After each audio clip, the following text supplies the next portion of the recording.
عقل مند شخص کی نصیحت۔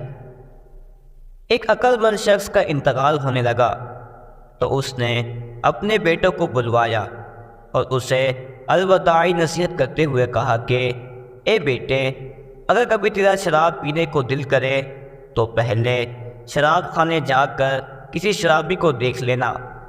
اگر جوا کھیلنے کا دل چاہے تو پہلے کسی ہارے ہوئے جواری کا مشاہدہ کر لینا، اور اگر کبھی زنا کو دل کرے تو بالکل صبح کے وقت طوائف کھانے جانا۔ اس کے انتقال کے کچھ عرصے بعد لڑکے کے دل میں شراب پینے کا خیال پیدا ہوا۔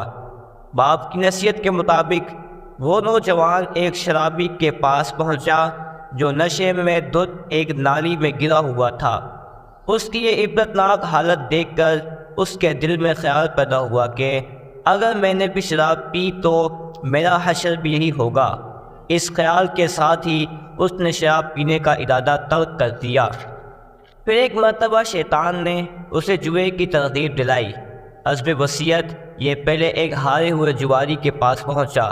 اس نے دیکھا کہ ہار جانے کے باعث وہ جواری شدید قسم کے رنج و غم میں گرفتار تھا اور اس کی یہ حالت نہایت قابل رحم ہو رہی تھی۔ اس کی یہ حالت دیکھ کر اسے بھی اپنے بارے میں ہی خوف پیدا ہوا اور یوں جوئے سے بھی باز آ گیا۔ پھر کچھ عرصے بعد نفس نے زنا کی خواہش کا اظہار کیا۔ اس مرتبہ بھی یہ حسب نصیحت صبح کے وقت طوائف خانے پہنچا۔ جب دروازہ بجا تو کچھ دیر بعد ایک طوائف باہر آئی۔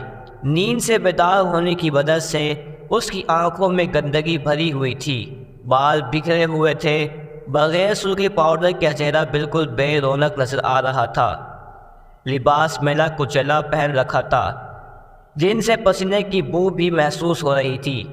گویا کہ شام کو ملعمل کاری کر کے شکار کو اپنی جانب راغب کرنے والی حور پری اس وقت غلاظت کا ایک ڈھیر نظر آ رہی تھی۔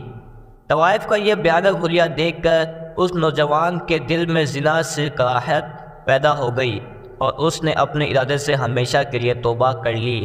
جب یہ تمام ایک ایسی نصیحت ہے کہ جن کا انکار ممکن ہی نہیں، تو پھر چند روزہ مزوں کے لیے اللہ تعالیٰ اور اس کے رسول کو ناراض کرنا حماقت نہیں تو اور کیا ہے؟ جزاک اللہ خیرا۔